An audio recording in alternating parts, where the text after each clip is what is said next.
বিসমিল্লাহির রহমানির রহিম। প্রিয় শিক্ষার্থী, তোমরা কেমন আছো? আশা করি সবাই ভালো আছো। আমি মোহাম্মদ আতিউর রহমান, সহকারী শিক্ষক, cantonment public school and college, Saidpur. আমি নবম ও দশম শ্রেণীর রসায়ন বিষয়ে আলোচনা করব। রসায়ন বিষয়ের ধারাবাহিক আলোচনায় আজকে আমরা ষষ্ঠ অধ্যায়ের লিমিটিং বিক্রিয়ক শিখব। গত ক্লাসে আমরা শিখেছি লিমিটিং বিক্রিয়ক কী এবং একাধিক বিক্রিয়কের মধ্যে কোনটি লিমিটিং বিক্রিয়ক সেটা নির্ণয় করা শিখেছি। আজকে আমরা দেখব লিমিটিং বিক্রিয়ক থেকে উৎপন্ন পদার্থের পরিমাণ নির্ণয় করব। অথবা আরেকটা শিখব লিমিটিং বিক্রিয়ক থেকে উৎপাদের শতকরা পরিমাণ নির্ণয়। এই দুইটা বিষয়ে আলোচনা করব আজকে। তাইলে আমরা আজকে একটা প্রথমে বিক্রিয়া লিখব, যে বিক্রিয়াটা থেকে আমরা কোনো একটা উৎপাদ পদার্থের পরিমাণ নির্ণয় করব। আমরা জানি রাসায়নিক বিক্রিয়ায় উৎপাদের পদার্থের পরিমাণ নির্ণয় করতে, অর্থাৎ উৎপন্ন কোনো পদার্থের পরিমাণ হিসাব করতে লিমিটিং বিক্রিয়ক থেকে হিসাব করতে হয়। তা লিমিটিং বিক্রিয়ক কি আবার একটু বলি। একাধিক বিক্রিয়কের মধ্যে যে বিক্রিয়ক পদার্থ সম্পূর্ণ বিক্রিয়া করে অর্থাৎ শেষ হয়ে যায় সেটাই লিমিটিং বিক্রিয়ক। আর এক্ষেত্রে উৎপন্ন কোনো পদার্থের পরিমাণ নির্ণয় করতে লিমিটিং বিক্রিয়ক থেকে হিসাব করতে হবে। তাহলে আমরা শিক্ষার্থীরা আমরা একটা রাসায়নিক বিক্রিয়া লিখব, যে বিক্রিয়া থেকে আমরা একটা উৎপন্ন পদার্থের পরিমাণ হিসাব করব। তাহলে আমি প্রথমে একটা বিক্রিয়া লিখি, যেমন 10 gram sodium carbonate,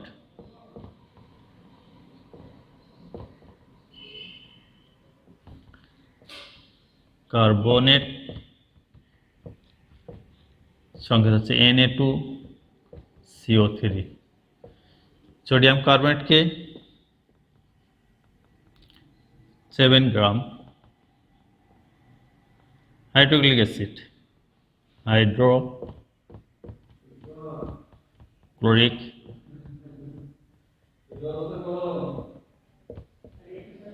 chloric acid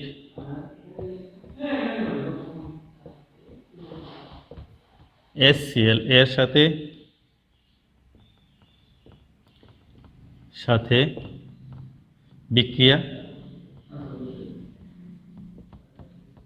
বিক্রিয়া করালে কি পরিমাণ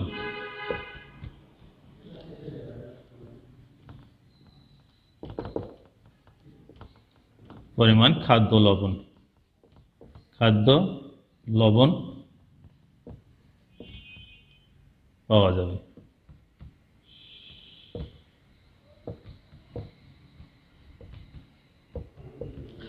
তাহলে শিক্ষার্থীরা দেখো, এখানে আমরা দুটো বিক্রিয়ক পদার্থ ব্যবহার করছি, একটা হচ্ছে সোডিয়াম কার্বনেট, একটা হচ্ছে হাইড্রোক্লোরিক অ্যাসিড।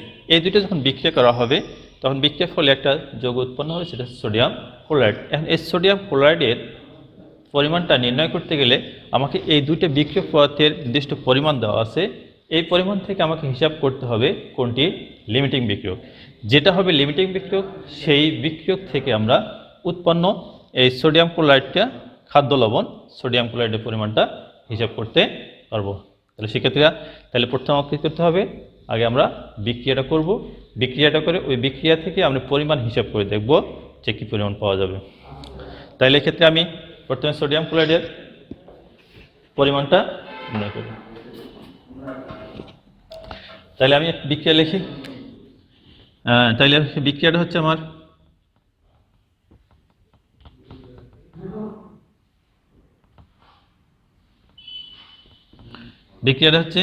কার সাথে কার বিক্রিয়া করছে, sodium carbonate Na2CO3 sodium carbonate এর সাথে বিক্রিয়া করছে প্লাস HCl। বিক্রিয়া করালে উৎপন্ন হবে sodium chloride plus carbon dioxide plus পানি।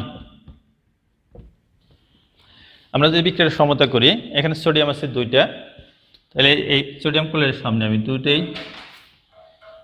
এখানে ক্লোরিন হয়ে গেছে দুইটা, এই ক্লোরিনকে সমতা করার জন্য এখানে আমি HCl দুই দিলাম, এখানে হাইড্রোজেন দুইটা হয়ে গেল, এখানে হাইড্রোজেন দুইটা, কার্বনেট ঠিক আছে একটা, অক্সিজেন তিনটা, এখানে 3, মোটামুটি সমতা হয়ে গেছে।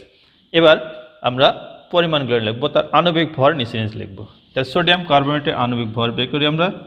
তাহলে সোডিয়াম হচ্ছে 23 গুণন কয়টা সোডিয়াম আছে এখানে 2টা, যোগ কার্বন হচ্ছে 12 যোগ অক্সিজেন 16 গুণন কয়টা অক্সিজেন 3টা।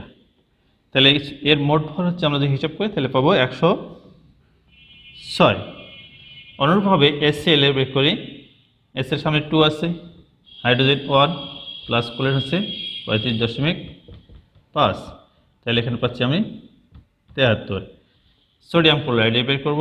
যেহেতু আমাকে সোডিয়াম ক্লোরাইডের পরিমাণটা বের করতে বলছে, যদিও উৎপন্ন পদ এখানে সোডিয়াম ক্লোরাইড, কার্বন ডাইঅক্সাইড এবং পানি, কিন্তু আমাকে প্রশ্ন এখানে দেওয়া আছে একটি উৎপাদ খাদ্য লবণ, অর্থাৎ সোডিয়াম ক্লোরাইডের পরিমাণটা শুধু বের করতে বলা হচ্ছে। তো এই কারণে আমি শুধু সোডিয়াম ক্লোরাইডটাই লিখব, এটা আমার লেখার দরকার নেই। তা সোডিয়াম ক্লোরাইডের সামনে 2, সোডিয়াম হচ্ছে 23 যোগ ক্লোরিন হচ্ছে 35.5। তাহলে মোট হচ্ছে আমরা হিসাব করলে পাবো 117। তাহলে আমি বিক্রিয়া থেকে হিসাব, এই দুটো থেকে আগে হিসাব করাবো আমি বিক্রিয়ক পদার্থ দুইটা, এখানে হচ্ছে সোডিয়াম কার্বনেট আর হচ্ছে হাইড্রোক্লোরিক অ্যাসিড HCl। এই দুইটার মধ্যে কোনটি লিমিটিং বিক্রিয়ক, কোনটি লিমিটিং বিক্রিয়ক, আমি একটা নির্দিষ্ট পরিমাণ যোগ করছি, এই পরিমাণ থেকে আমি হিসাব করব কোনটি আমার লিমিটিং বিক্রিয়ক। এক্ষেত্রে যেটা লিমিটিং বিক্রিয়ক হবে সেই বিক্রিয়ক পদার্থ থেকে আমি উৎপন্ন লবণের পরিমাণটা হিসাব করব। তাহলে শিক্ষার্থীরা আমরা তাহলে এবার এই দুইটা বিক্রিয়ক পদার্থ থেকে আমরা লিমিটিং বিক্রিয়কটা বের করি। এটা মিশাই দিচ্ছি।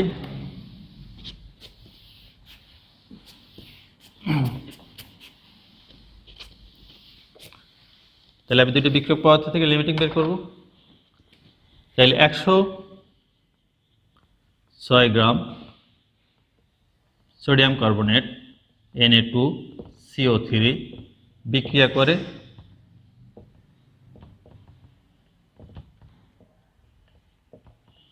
কত গ্রাম, 73 গ্রাম HCl এর সাথে।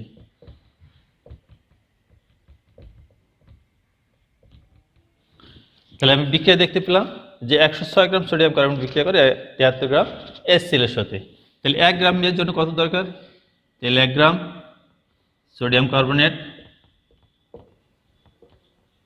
বিক্রিয়া করে কম 73 ভাগ 106 গ্রাম HCl এর সাথে। আমার বিক্রিয়া আমার দেওয়া আছে কত, 10 গ্রাম। 10 গ্রাম সোডিয়াম কার্বনেট বিক্রিয়া করে, তাহলে 73 গুণন 10 ভাগ হচ্ছে 106 গ্রাম HCl। তাহলে এটা যদি আমি হিসাব করি, আমরা এটা ক্যালকুলেশন করলে আসবে এটা 6.89 গ্রাম HCl।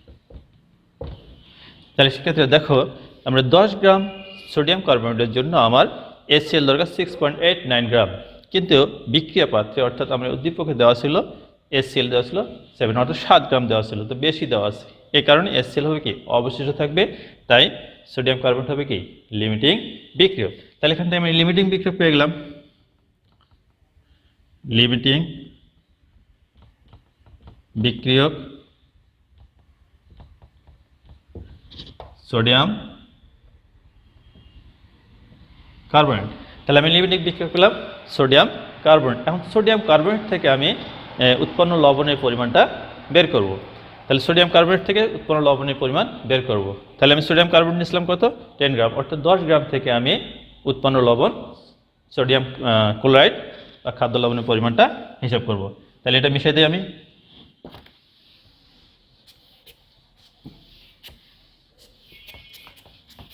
তাহলে আমার বিক্রিয়া কত গ্রাম সোডিয়াম কার্বনেট ছিল, বিক্রিয়া থেকে হিসাব করে দেখছিলাম আমি 106 গ্রাম সোডিয়াম কার্বনেট।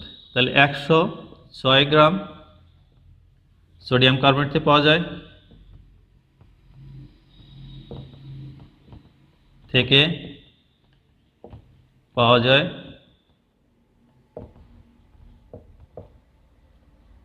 কত গ্রাম লবণ পাচ্ছিলাম আমি, 117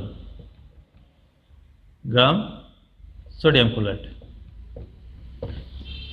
আমি এটা বিক্রিয়া থেকে হিসাব করে পেয়েছিলাম, যে বিক্রিয়া দেখছিলাম যে 106 গ্রাম সোডিয়াম কার্বনেট বিক্রিয়া থেকে পাওয়া যায় 117 গ্রাম খাদ্য লবণ বা সোডিয়াম ক্লোরাইড।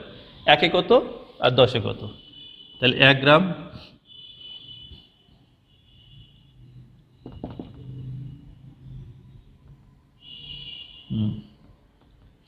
সোডিয়াম কার্বনেট থেকে পাওয়া যায় 117 গুণন ভাগ কত 106 গ্রাম সোডিয়াম ক্লোরাইড। আর বিক্রিয়া আমার দেওয়া ছিল উদ্দীপকে 10 গ্রাম সোডিয়াম কার্বনেট থেকে পাওয়া যাবে 117 গুণন 10 ভাগ কত 106 গ্রাম সোডিয়াম ক্লোরাইড। তাহলে এটা আমি হিসাব করলে এটা আমি পাবো, যদি আমি ক্যালকুলেটর হিসাব করি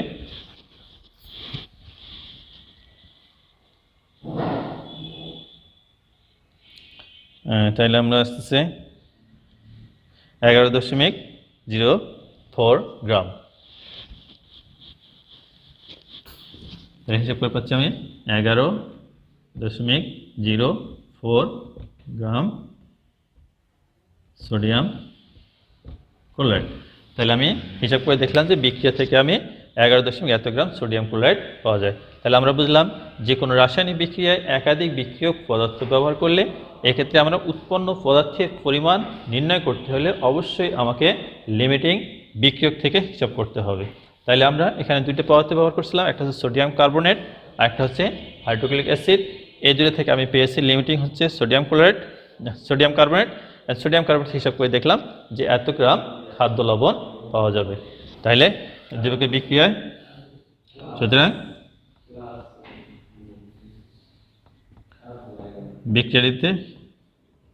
বিক্রিয়া থেকে 11.04 গ্রাম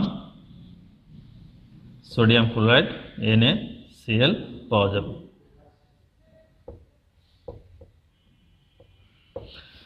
তো আমরা উৎপন্ন পদার্থের পরিমাণ এভাবে বের করব।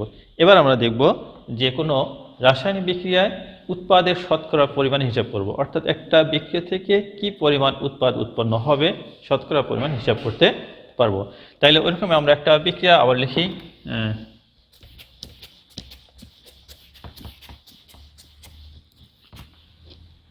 তাহলে আমাদের পরিচিত একটা বিক্রিয়া পটাশিয়াম ক্লোরাইডকে যদি আমরা তাপ দিই তাহলে আমরা পটাশিয়াম ক্লোরাইড এবং অক্সিজেন পাই। তাহলে ওরকম একটা নির্দিষ্ট পরিমাণে পটাশিয়াম ক্লোরাইড যেমন 25 গ্রাম পটাশিয়াম ক্লোরাইড KClO3 কে তাপ দিলে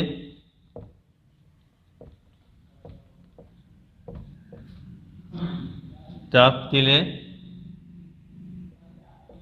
15 গ্রাম পটাশিয়াম ক্লোরাইড পাওয়া যায়।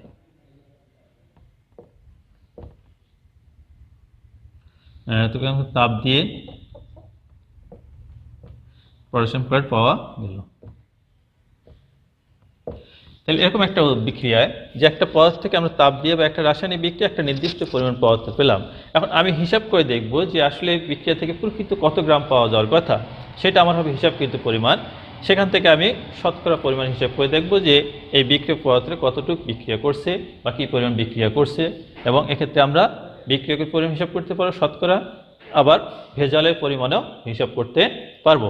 তাহলে আমরা প্রথমে বিক্রিয়াটা লিখি।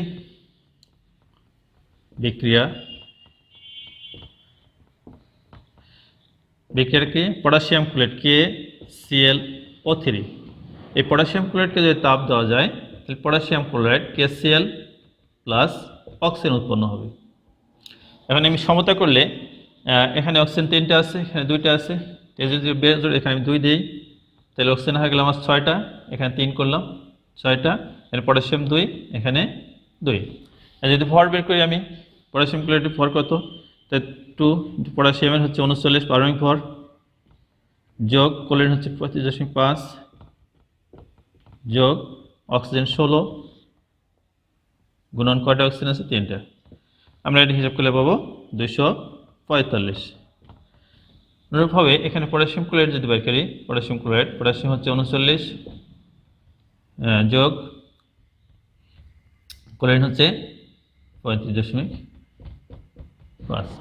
তো এখান থেকে আমি বের করবো, এটা আসবে 149। তাহলে আমি দেখতেছি বিক্রিয়া থেকে 145 গ্রাম পটাশিয়াম ক্লোরাইডকে তাপ দিলে এত গ্রাম পটাশিয়াম ক্লোরাইড পাওয়া যায়।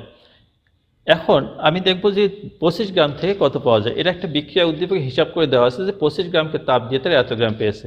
আমি এখন বিক্রিয়া থেকে হিসাব করে দেখব যে আসলে এই 25 গ্রামকে তাপ দিলে কি পরিমাণ পটাশিয়াম ক্লোরাইড পাওয়া যায়। তাহলে আমরা লিখতে পারি যে 245 গ্রাম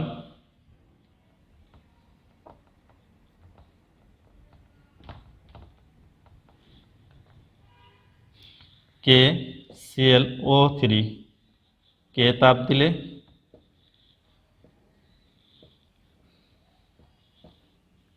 কত গ্রাম পাওয়া যায়? 100 এত গ্রাম পটাশিয়াম ক্লোরাইড পাওয়া যায়। তাহলে 1 গ্রামকে তাপ দিলে কত পাবো?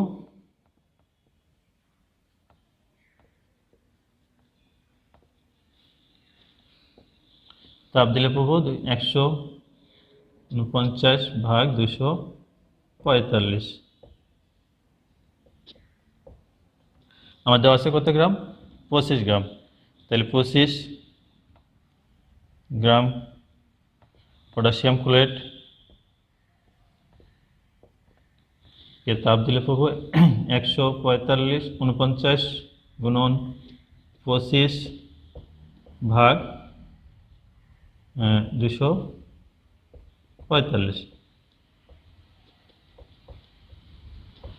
তাহলে এখান থেকে আমি যদি ক্যালকুলেশন করে হিসাব করে আসে, তাহলে আমি হিসাব করে নিয়ে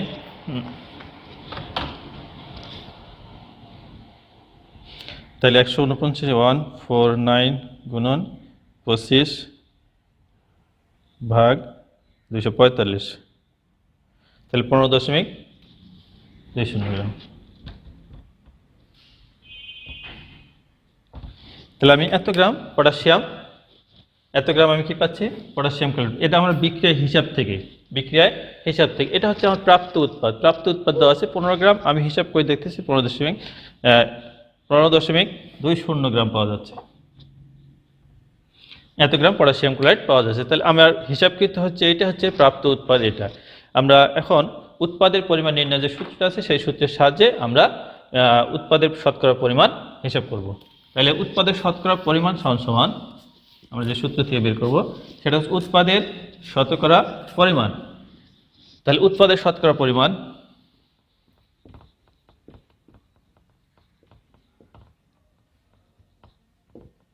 শতকরা পরিমাণ সমান বিক্রিয়া প্রাপ্ত উৎপাদ। বিক্রিয়া প্রাপ্ত উৎপাদ হচ্ছে 15, বিক্রিয়া প্রাপ্ত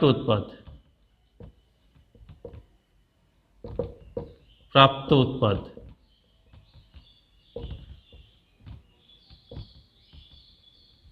গুণন 100 ভাগ হিসাবকৃত উৎপাদ। হিসাবকৃত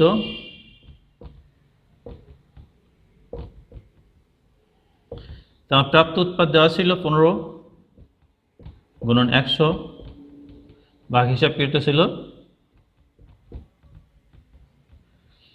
তাহলে এখান থেকে আমি হিসাব যদি করি তাহলে আমি সহজে পেয়ে যাব উৎপাদটা পরিমাণ কত। তাই 1500 ভাগ